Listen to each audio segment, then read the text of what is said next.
Another very big story this morning. The Ndimande brothers, Siyabong and Malusi, are to be extradited to South Africa from eSwatini, as you know, and they are expected to arrive in the country sometime this morning. They are wanted in South Africa for a string of cases, including the murder of musician Kiernan AKA Forbes and his friend Tebello Tibz Motsoane in 2023. Now, the extradition was delayed due to legal challenges. The Ndimande brothers are expected to land at King Shaka International Airport. But let's get more details because our reporter Simphiwe Makhanya is at the airport and he's going to give us the latest from there. Simphiwe, good morning.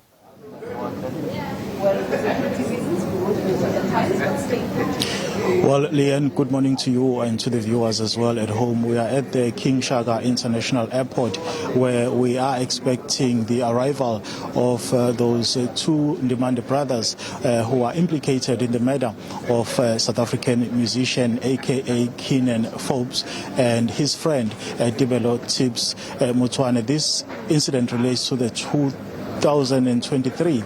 That's where Kiernan Forbes was actually gunned down outside a restaurant in Durban. But I do have with me Leanne, the SABC national spokesperson, Brigadier Ndimande, who's going to give us a sense of what we can expect this morning. Thank you so much, Brigadier, for your time. When are we expecting the two to arrive? Well, a very good morning and thank you for the opportunity. I think this is a moment that we've all been waiting for as the SAPS. I think great detective work has gone into this case to ensure that we bring back the Ndimande brothers. You'll recall that the two Ndimande brothers were the first suspects to be arrested in this case. It is our investigators that traced them to eSwatini. We made the call to eSwatini to assist us in apprehending them. And our strategy then was to, keep it quiet so that we can round up all the suspects. But you'll recall that at that time, news headlines in eSwatini started to announce the arrests. But we then arrested the eSwatini Royal Police assisted us to arrest the suspects in eSwatini. And 2 days later, we rounded up 5 of the suspects in South Africa. So now we have a total of 7 suspects. I can confirm that a high-risk team has left South Africa. They are on their way to the King Shaka International Airport, where they will be meeting with officers from Interpol, eSwatini, where the handing over will then take place between Interpol South Africa, our officers, and Interpol Mbambane. They will then escort the two brothers to South Africa. Only upon their arrival at the King Shaka International Airport will our Interpol officers then hand over to the lead investigator in this case, who will then execute a J50 warrant of arrest. You'll recall that the two brothers are wanted on 3 cases. The first one being the murder of a taxi boss in Amanzimtoti in 2022. Where they're facing 5 charges on that case. The second case is then the murders of AKA and Tibz Motsoane, where they're facing 11 charges. The third case is the murder of a driver of a taxi boss, as well as the attempted murder of his wife. On that particular case, they are facing about 11 charges. So the lead investigator will execute the J50 warrant of arrest right here at the airport. He will place them under arrest officially in South Africa. He will then process them, take fingerprints, take the warning statements, obviously take them through informing them of their arrest, the reasons for their arrest, the charges that they're facing, and obviously give them, right of reply through their attorneys and so on, offer them legal representation and so on. Right after that, we will then proceed to a local station where they will be processed. Right after that, they will then be taken to court where they will appear before a magistrate. We're expecting that to happen today? Yeah, we're expecting it to happen this morning. As you've noted, that the extradition order and the surrender order that was sent to members of the SAPS is that they should be out of eSwatini this morning. So I can confirm that a high-risk team. You will know that it's a high-risk operation. I mean, we are dealing with contract killers. 2 men that get paid to kill people. I wouldn't want to call them professional hitmen, but that's the best way to put it. So it is a high-risk operation. We've got our specialized units on standby, and when they arrive, we'll then process them accordingly and take them to court. You mentioned that it is a high-risk case or matter, but they have mentioned that they fear for their safety and security, specifically when you look at returning to South Africa. I don't think they should fear for their safety. It's us who must ensure that they stay behind bars so they don't kill more people in South Africa. Like I've mentioned, 3 cases that we are positively linking them to. There could be other cases. Investigations are still ongoing. So it's them that we must make sure they don't ever see, daylight. We must make sure that they remain behind bars and they get to be convicted for the crimes that they've committed. And we strongly believe that one of the 2 brothers is the one that actually pulled the trigger that killed AKA.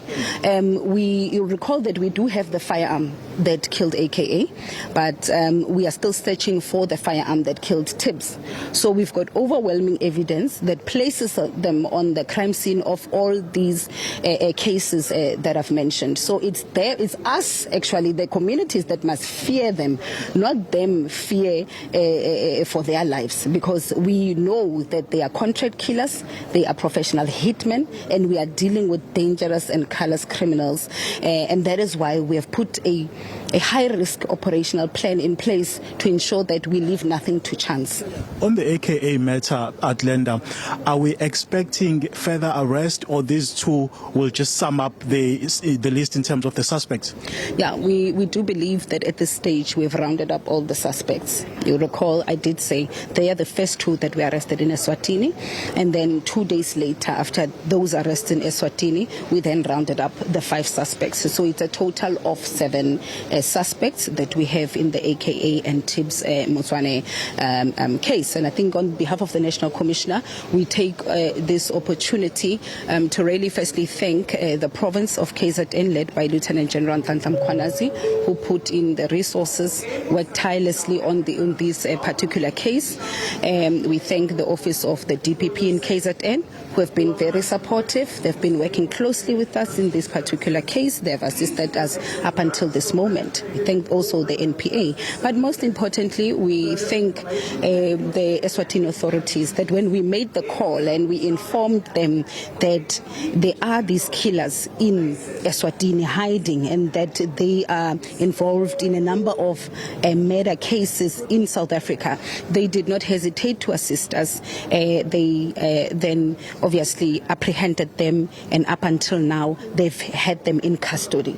Of course, you've mentioned that, or rather we know that there's been quite a number of delays when you're looking at the extradition process. Just speak to us about those delays, but also perhaps just to go into whether you do have any other proof or evidence. I mean, you're mentioning that you do have one of the firearms when you're looking at this murder case, but any other evidence at this point that you're able to share with us?